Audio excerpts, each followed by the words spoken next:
Pilates. My name is Allie Green, and I am a co-owner of eqPITTSBURGH Pilates Studio in Wexford, Pennsylvania. Today on eqPITTSBURGH, we're going to break down the 100. This exercise is in most mat classes, and after you do your warm-up, it's usually the first exercise that you do.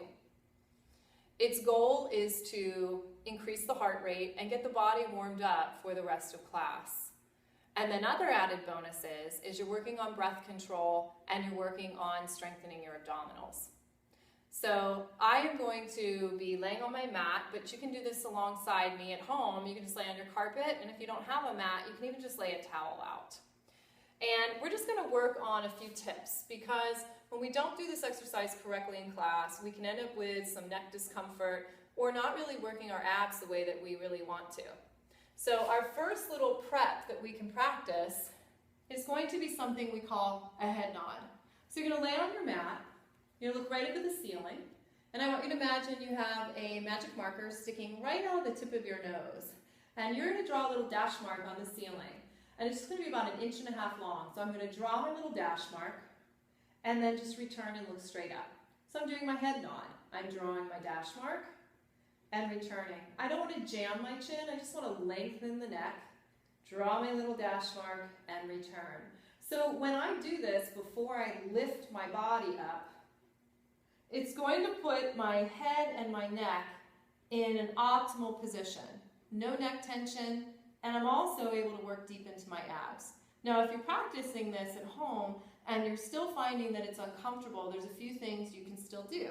First, you can put a hand behind your head. In the 100, we do 10 sets, so halfway through, you just want to switch. Or you can just put your head down for this exercise. Anyone with osteopenia or osteoporosis or any neck issues such as herniated discs in the cervical spine, this is what you want to do. Keep that head down. It's the best thing for you. You can still work your abs nice and strong.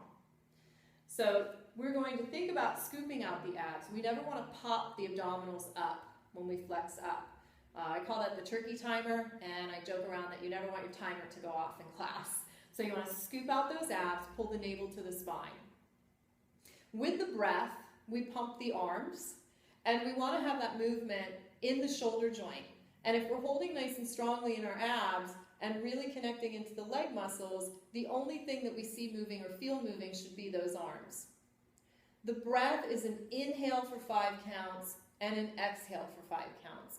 And we want that inhale, we want to get as much oxygen as we can get in, and then as you exhale, you want to squeeze all that used up air out. So think about wringing out the lungs, like you would wring out a towel. If you've got great breath control, you can just do a nice smooth breath in and a nice smooth breath out. If you're someone that tends to hold your breath, you can do a staccato breath. And when we practice this together, I'll do the staccato breath. So if you feel like that works better for you, you can just follow along with me. Last, we're going to talk about leg positioning. So for a beginner, it's nice to just have the legs down on the mat, glued inner thighs together. If you want to get a little bit more challenging, you can bring the legs up to what we call chair or tabletop. If you want to advance the movement, the legs can go out on a long diagonal. To increase the challenge, you can lower the legs down. Just make sure, if you're choosing to do that, that you're connected deep and scooping, so nothing's popping up, so we aren't going to hurt our lower back. So I'm going to choose to do this legs tabletop. I'm going to reach my arms long. So remember, if you need to keep that head down, just keep it down. Nod the chin. There's that little head nod. You're going to exhale and flex up so that I'm looking at my thighs, never seeing the ceiling. All right, and here we go. I'm going to do 5 sets. If you want to do the whole 100, you can keep on going for another 5.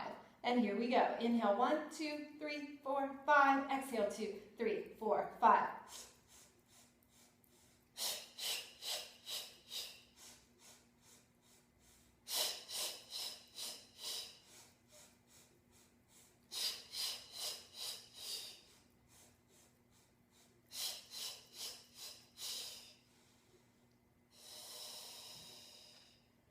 And then just hug your knees in. And just remembering, if you want to do the whole 100, you just keep on going another 5 sets. So I hope these tips help you improve your Pilates practice. If you are looking for mat classes or equipment classes, We have a variety of different things at Equilibrium Pittsburgh, and you can find us at www.eqPITTSBURGH.com. We'd love to have you in class.